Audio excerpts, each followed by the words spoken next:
नमस्कार, मैं रवीश कुमार। फर्ज कीजिए कि आपका दाखिला एक सरकारी मेडिकल कॉलेज में होता है।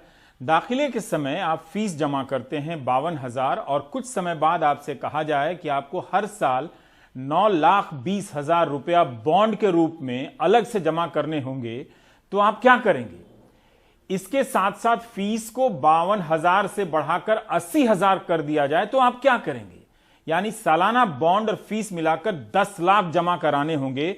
फीस बढ़नी चाहिए, लेकिन क्या फीस एक बार में 50% से ज्यादा बढ़ जानी चाहिए? यह कमाल का काम हुआ है हरियाणा में। यहां के सरकारी मेडिकल कॉलेजों में एक बॉन्ड सिस्टम लाया गया है, जिसके बहाने छात्रों पर 4.5 साल की मेडिकल की पढ़ाई के लिए 37 लाख के करीब अधिक बोझ डाल दिया गया है। फीस को भी 52,000 से बढ़ाकर 80,000 कर दिया गया है। भारत की जीडीपी -23 है, मगर हरियाणा के मेडिकल कॉलेज की फीस 50% बढ़ गई। उसके बाद बॉन्ड के रूप में 37 लाख का अलग बोझ। अब नए दाखिला लेने वाले छात्रों के ऊपर 52,000 की जगह 40 लाख का बोझ। मुझे तो यकीन नहीं हो रहा कि हरियाणा सरकार के चिकित्सा शिक्षा एवं प्रशिक्षण विभाग ने 6 नवंबर को एक ऐसी अधिसूचना जारी कर दी है। इस समय ट्यूशन फीस 52,070 रुपए है। अन्य फीस मिलाकर साल का खर्चा 1.5 लाख के करीब बनता है। 4.5 साल में 6 से 7 लाख में एमबीबीएस का सारा खर्चा निकल आता है। अब इसके ऊपर सालाना 10 लाख रुपए का बॉन्ड होगा। इसी में शामिल कोर्स फीस भी बढ़ाकर 80,000 कर दी गई है और हर साल इसमें 10% का इजाफा होगा। अब हर छात्र को एमबीबीएस करने में 44 लाख से ऊपर का खर्चा आएगा हरियाणा के सरकारी मेडिकल कॉलेज में। सरकार इमोशनल अत्याचार कर रही है या फाइनेंशियल अत्याचार कर रही है? अगर हरियाणा सरकार इस फैसले पर अड़ी रही तो कोई गरीब छात्र, साधारण परिवार का छात्र डॉक्टरी नहीं पढ़ पाएगा। मिडिल क्लास की छात्रा भी डॉक्टरी नहीं पढ़ पाएगी। 4.5 साल की मेडिकल की पढ़ाई का खर्चा ही 6 लाख से अधिक है। उसके ऊपर 9,20,000 का बॉन्ड साल का। 4.5 साल में कुल मिलाकर 44 लाख मामूली नहीं है। State bank of India 7.5 lakh से अधिक के एजुकेशन लोन पर 9% का ब्याज चार्ज करता है। Axis bank 13.7%। एसबीआई के ईएमआई कैलकुलेटर के हिसाब से 40 लाख के एजुकेशन लोन पर 15 साल के लिए 41,288 रुपए की ईएमआई बनती है। जब एमबीबीएस का छात्र इंटर्न के रूप में ज्वाइन करेगी तो उसे महीने का कहीं 35,000 मिलता है तो कहीं 50,000। जहां 35,000 महीने का मिलेगा और उससे पहले ही महीने से 41,288 रुपए चुकानी पड़ेगी, तो महीने का खर्च वो कैसे चलाएगी? उसे तो सिर्फ ईएमआई चुकाने के लिए 8100 और किसी से लेने होंगे। बाकी 30 दिन क्या मेडिकल की इंटर्न हवा पीकर रह पाएगी? वैसे ईएमआई तो पहले महीने से ही उसे देनी होगी। पढ़ाई के दौरान बॉन्ड की ईएमआई अगर 41,288 रुपए कटने लगे तो सोचिए छात्रों का क्या होगा। इसलिए यह फैसला एक ट्वीट की निंदा का नहीं है कि ट्वीट किया और निकल गए। सरकार इसे फीस नहीं कहती है, बॉन्ड कहती है। आप इसे जेम्स बॉन्ड कह लीजिए, लेकिन है तो लोन ही ना, और उसे चुकाना तो छात्रों को ही है। अधिसूचना की बिंदु 5 के अनुसार जिन छात्रों को हरियाणा के सरकारी अस्पतालों और मेडिकल कॉलेजों में चिकित्सा अधिकारी के पद पर नौकरी मिल जाएगी, सिर्फ उनका लोन सरकार चुकाएगी। जब तक वो नौकरी करते हैं या 7 साल तक, या फिर जब तक लोन पूरा नहीं हो जाता, इनमें से जो भी पहले हो तब तक। अजीब अजीब शर्तें हैं। 5 साल मेडिकल की पढ़ाई कीजिए, 40 लाख का बॉन्ड भरिए, फिर सरकारी नौकरी का इम्तिहान दीजिए, पास कीजिए और सरकारी नौकरी कीजिए, लोन चुकाइए, तो सरकार आपका 40 लाख रुपए चुका देगी। सरकारी नौकरी अगर नहीं मिली और आप उसकी परीक्षा में पास नहीं हुए तो 40 लाख रुपए आप चुकाएंगे। एक नए डॉक्टर की सैलरी लाखों में नहीं होती है, लेकिन नौकरी में जाने से पहले उसकी पीठ पर 40 लाख का लोन होगा। ऐसे फैसले लेने वाले लोग वाकई बहुत दयालु होते होंगे, मंत्रालय में दयावान होते होंगे। और जो सरकारी नौकरी में रहेगा उसका वो पैसा कोई नहीं लगेगा। वो जो बॉन्ड है उसका जिम्मेदारी फिर हरियाणा सरकार की है। तो इसलिए प्राइवेट जो कॉलेजेस हैं वहाँ 15-15 लाख 17-17 लाख रुपये फीस है। हमने तो 10 लाख रुपए का बॉन्ड भरवाया है। 10 लाख रुपए बॉन्ड इसलिए कि वो सरकारी नौकरी करें, अन्यथा बहुत डॉक्टर पढ़ाई यहाँ करते हैं, करोड़ों रुपए का खर्च यहाँ होता है। एक डॉक्टर को पढ़ाने में करोड़ रुपए से ज़्यादा 1.5 करोड़ रुपए का खर्च होता है, और वो फिर जाके प्राइवेट सर्विस करते हैं। थोड़ा उनको बंधन में रखने के लिए ये सब किया है। इस तरह की रिपोर्ट आई है कि एक छात्र को डॉक्टर बनाने में 1 से 1.5 करोड़ का खर्चा आ जाता है। चिकित्सा की जवाबदेही सरकार की है। अगर वह इसे दुकान की तरह देखेगी तो फिर अपने सारे कामों को ऐसे ही देखे और लागत के हिसाब से वसूले। 50-60 लाख की फीस होगी तो गरीब ऑब्लिक साधारण ऑब्लिक मिडिल क्लास के छात्र कभी मेडिकल की पढ़ाई पूरी नहीं कर पाएंगे। कहां तो प्राइवेट कॉलेजों से कहा जाता है कि वे सरकारी कॉलेजों की फीस की बराबरी करें, यहां तो मुख्यमंत्री लगता है कि सरकारी कॉलेजों को प्राइवेट से बराबरी करने के लिए कह रहे हैं।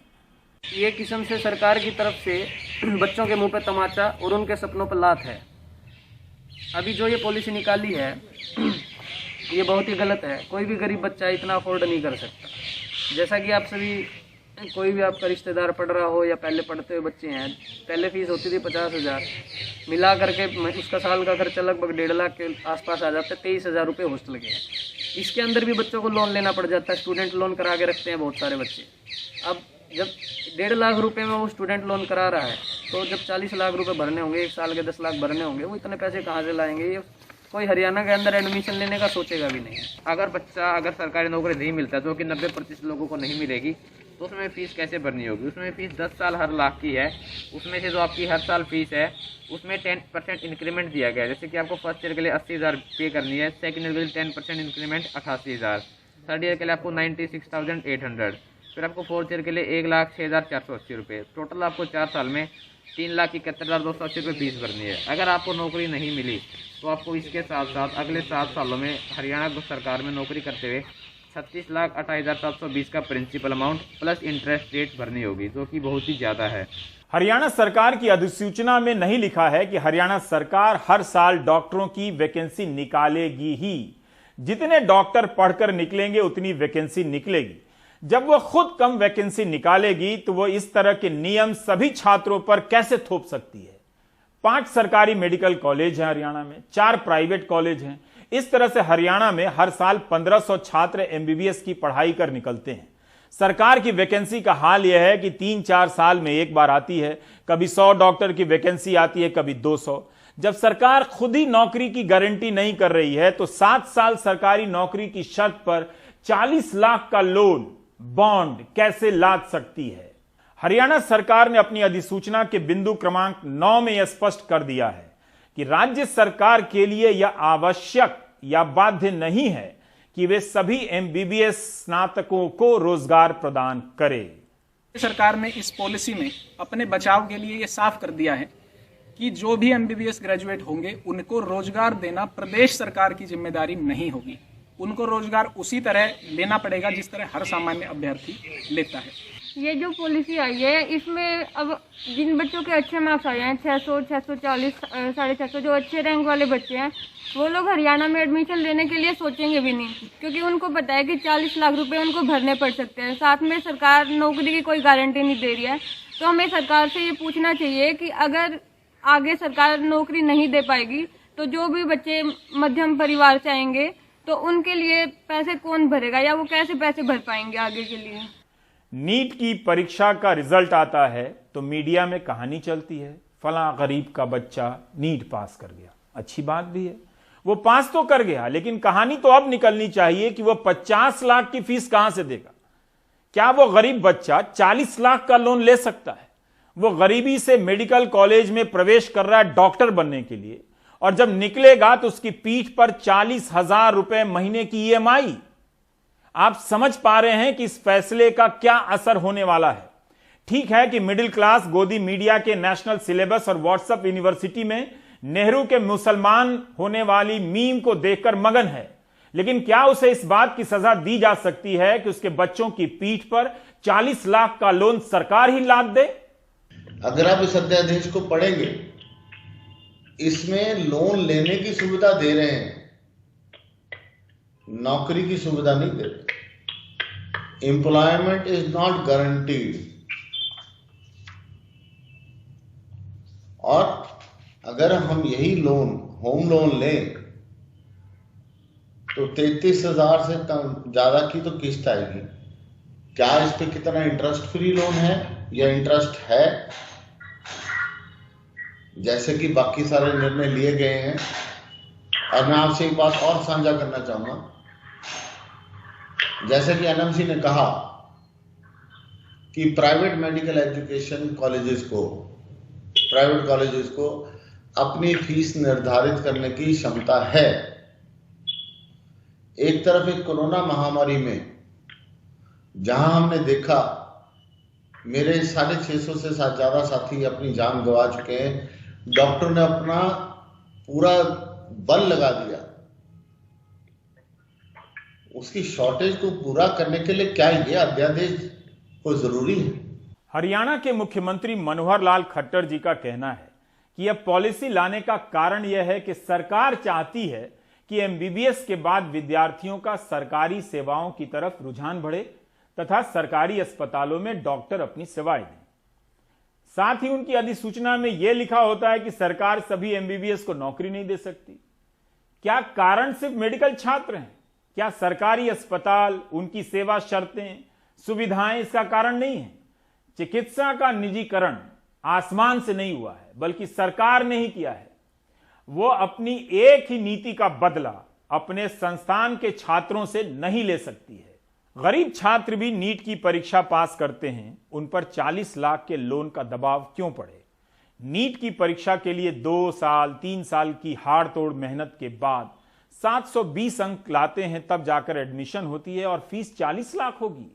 तब सरकार नीट की परीक्षा खत्म ही कर दे, जो भी 40 लाख फीस दे उसे डॉक्टर बना दे। हरियाणा सरकार की यह फैसला बेहद गंभीर मामला है। यह अवसरों की समानता के सिद्धांत के खिलाफ है। आप किसी को बाध्य नहीं कर सकते हैं कि फला साल की सेवा करेंगे और 40 लाख का लोन लेंगे। जुलाई 2018 की खबर कई जगह छपी थी।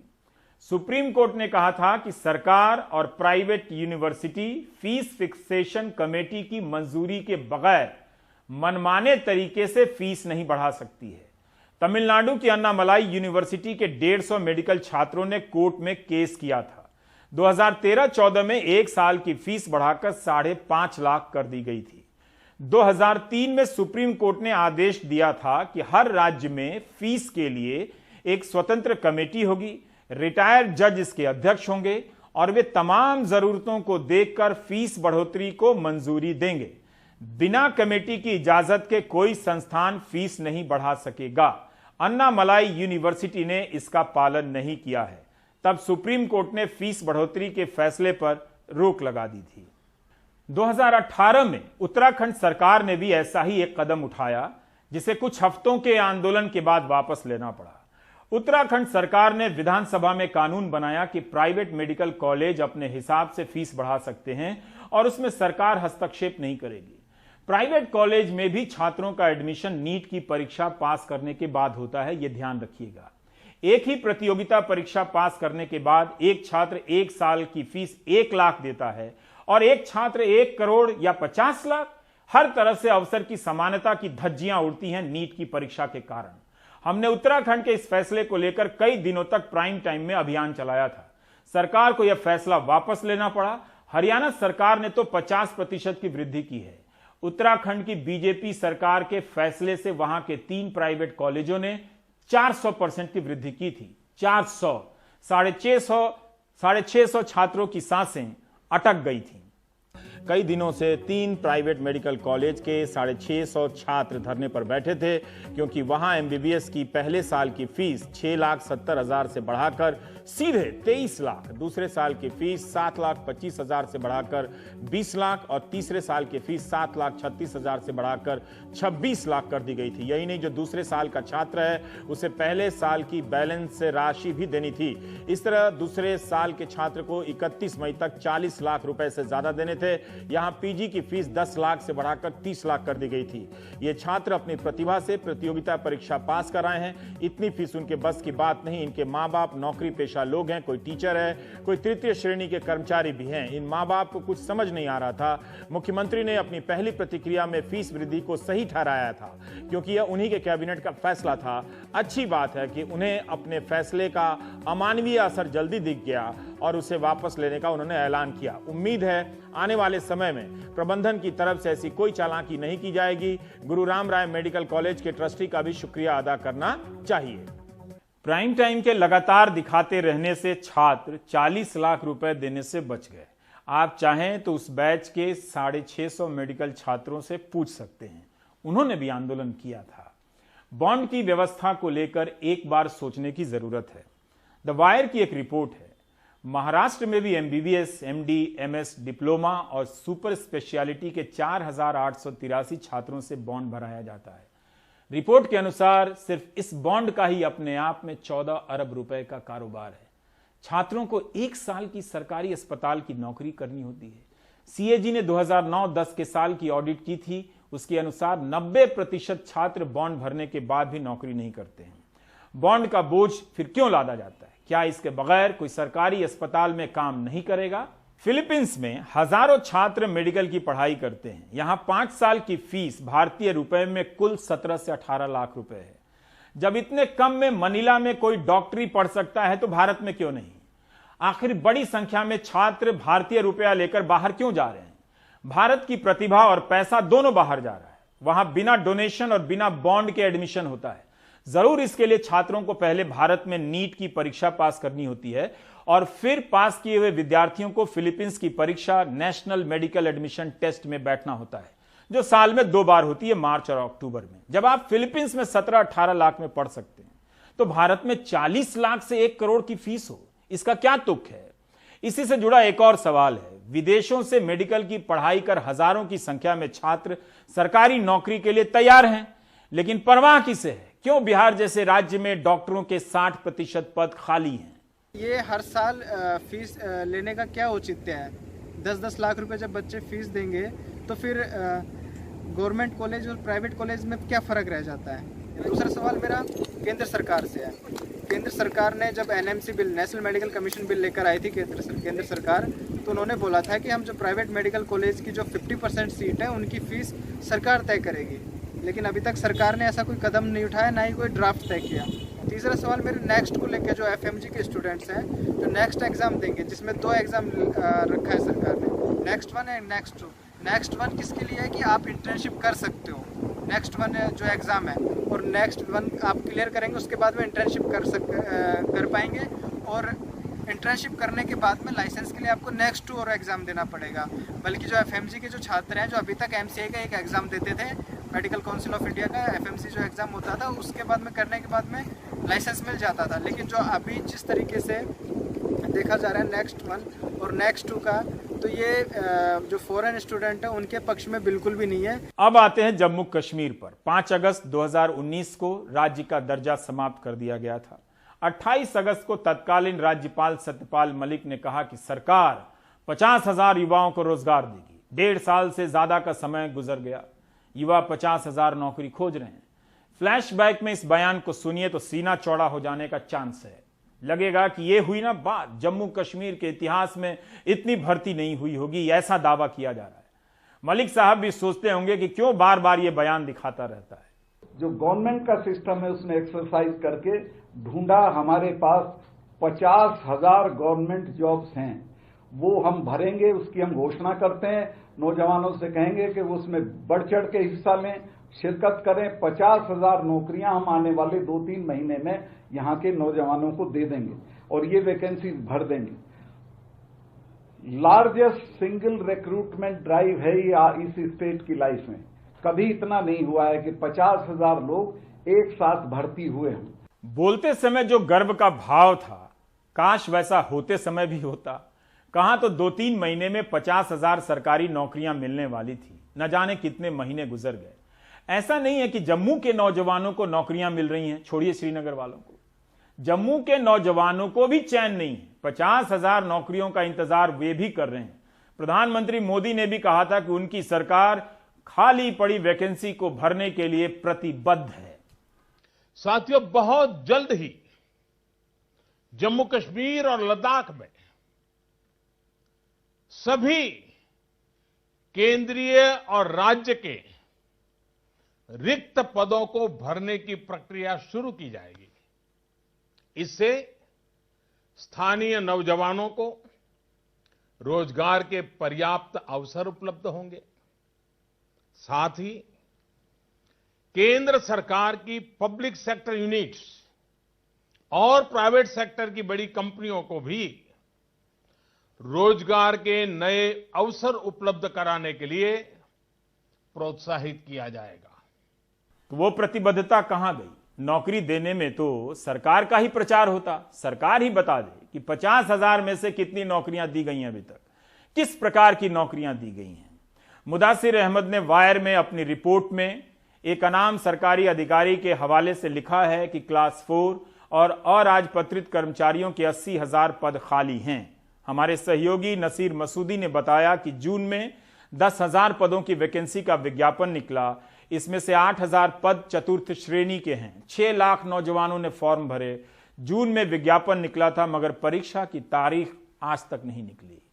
खासकर शोपियान जिला जो बिछड़ रहा है तरक्की के मामले में, यहाँ की यूथ चाहती थी कि इन्हें नौकरियाँ मिलें, इन्हें सरकारी जो दफातर में है वहाँ पे जो वैकेंसीज हो गई हैं पिछले सालों में वो पूरी की जाएंगी। लेकिन इस हवाले से अगर देखा जाए तो गवर्नमेंट की जो आज तक की पॉलिसी रही है वो ठीक नहीं रही है। मैंने भी 5-10 बार फॉर्म भरे हैं काफ़ी डिपार्टमेंट्स में, लेकिन या तो उनका एग्ज़ाम वक्त पर नहीं हुआ या गवर्नमेंट ने बहुत सारे बहाने बनाए जिसकी वजह से वो फार्मर्स या तो अभी पेंडिंग है या अभी उनका एग्जाम नहीं हुआ। डोमिसाइल का मसला हो गया, अब बोल रहे हैं कि जॉब्स मिलेंगे, वो मिलेंगे। रिसेंटली LLB का रिजल्ट नतीजा सामने आ गया, उसमें भी मैक्सिमम परसेंटेज आउटसाइड्स है।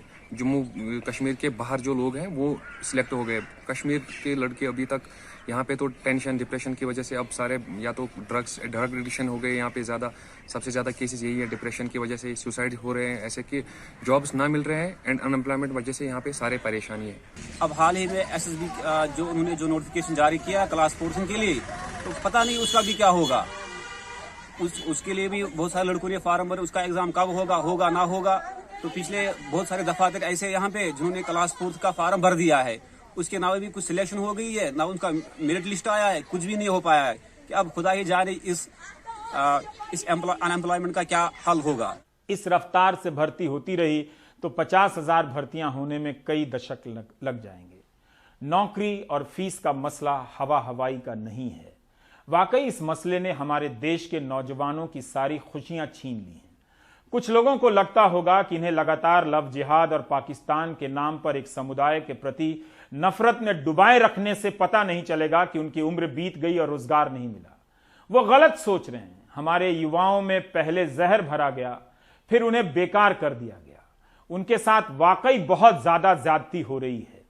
वो अपनी सांप्रदायिकता की कीमत चुका रहे हैं, लेकिन आप देखिए कि वो अपने रोजगार के मुद्दे के लिए लड़ भी रहे हैं। वे भीतर से छिन्न भिन्न हो गए हैं।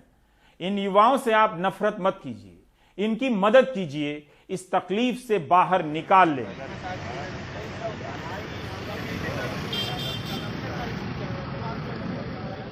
इस तस्वीर को आप भारत के प्रधानमंत्री नरेंद्र मोदी को जरूर दिखाएं। रेल मंत्री पीयूष गोयल को नहीं दिखती है ये तस्वीर। फरवरी 2018 में रेलवे ने सहायक लोको पायलट और टेक्नीशियन के पद निकाले थे। ये वो नौजवान हैं जो परीक्षा पास कर चुके हैं। पहले ज्वाइनिंग के लिए आंदोलन किया, अब ज्वाइनिंग के बाद ट्रेनिंग के लिए आंदोलन कर रहे हैं। ट्रेनिंग पर जब भेजे जाएंगे तो इन्हें स्टाइपेंड मिलेगी, भत्ता, ट्रेनिंग के बाद सैलरी मिलेगी।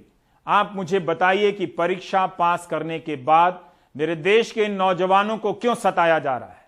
इन्होंने क्या गलती की है? पिछले हफ्ते प्रयागराज में 300 से अधिक युवाओं ने उत्तर मध्य रेलवे के मुख्यालय के बाहर मौन प्रदर्शन किया था।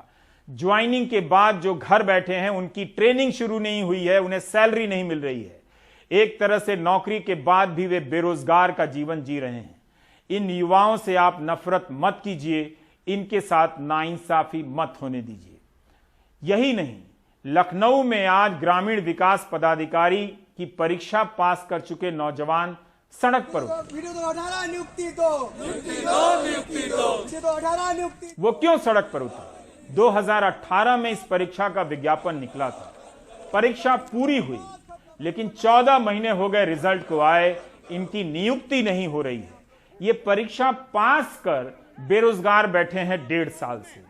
क्या आपको नहीं लगता कि इन नौजवानों के साथ कुछ गलत हो रहा है और वो गलत जरूरत से ज्यादा गलत है? देखिए कैसे पुलिस वाले मार रहे हैं। यहाँ पे हम लोग शांति से धरना दे रहे थे, ये मारपीट कर रहे हैं पुलिस वाले। सही नहीं। 1-2 महीने की देरी इस देश में समझ में आती है, जहां लोग इंसाफ के नाम पर 20-20 साल जेल में सड़ा दिए जाते हैं।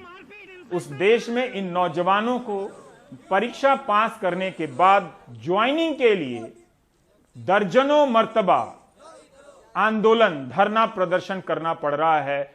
पुलिस की तोहमतें सुननी पड़ रही है, कभी कभी लाठियां भी खानी पड़ती होगी।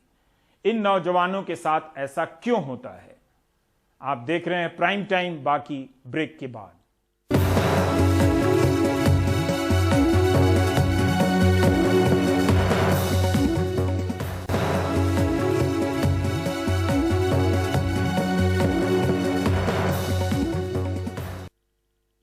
दिल्ली में कोरोना के मामले दिन ब दिन नए रिकॉर्ड बना रहे हैं, वो भी तब जब देश में ट्रेंड नीचे की ओर है। रविवार को दिल्ली में एक दिन में 7,745 नए मामले आए। ये आंकड़ा कितना बड़ा और डरावना है, इसका पता इसी बात से चलता है कि देश के बड़े बड़े राज्यों में रविवार को जितने मामले सामने नहीं आए, उतने अकेले छोटे से शहर दिल्ली में आए। शरद शर्मा की खास रिपोर्ट बताती है कि दिल्ली में ठंड, प्रदूषण, त्योहार के चलते बाजार में भीड़ और कोरोना के नियमों की अनदेखी के कारण कोरोना के मामले बढ़ते जा रहे हैं। लेकिन डरने की बात यह भी है कि रोजाना 70 लोगों की मौत भी होने लगी है। सुबह 9 बजे का वक्त, दिल्ली में प्रदूषण खतरनाक स्तर पर। धुंध की चादर ऐसी कि दिल्ली का मशहूर अक्षरधाम मंदिर भी उसके आगोश में चला गया। दोपहर 12 बजे का वक्त, ऐतिहासिक लाल किला के सामने वाहनों की लंबी कतार। दोपहर 1 बजे का वक्त, चांदनी चौक का भागीरथ प्लेस मार्केट। मैं चांदनी चौक की भागीरथ प्लेस मार्केट में हूँ और यहाँ जिस तरह की भीड़ है, जिस तरह की चहल पहल है, इसे देख के मन में 2 तरह के ख्याल आ रहे हैं कि मैं आपसे क्या कहूँ। मैं आपसे ये कहूँ कि दिल्ली के बाज़ारों में ऐसी भीड़ की वजह से दिल्ली के अंदर कोरोना के मामले बढ़ रहे होंगे, या फिर दिल्ली के अंदर कोरोना के इतने मामले बढ़ रहे हैं फिर भी दिल्ली के बाज़ारों में इतनी भीड़ है। क्या कहूँ, आप खुद ही फैसला कर लीजिए। भागीरथ प्लेस बिजली के सामान का देश का सबसे बड़ा बाजार है। दिवाली के मौके पर चमचमाती लाइट से पूरा बाजार चमक रहा है। दुकानदार कहते हैं कोरोना की वजह से इस बार काम बहुत कम है। ग्राहक कहते हैं बेशक भीड़ है लेकिन एहतियात भी बरत रहे हैं। भीड़ जो है इस बार ज्यादा है या कम है? पिछली बार कम बहुत कम है, कंट्रोल कर रखा है यहाँ पे। हाँ। भीड़ का कंट्रोल कर रखा है।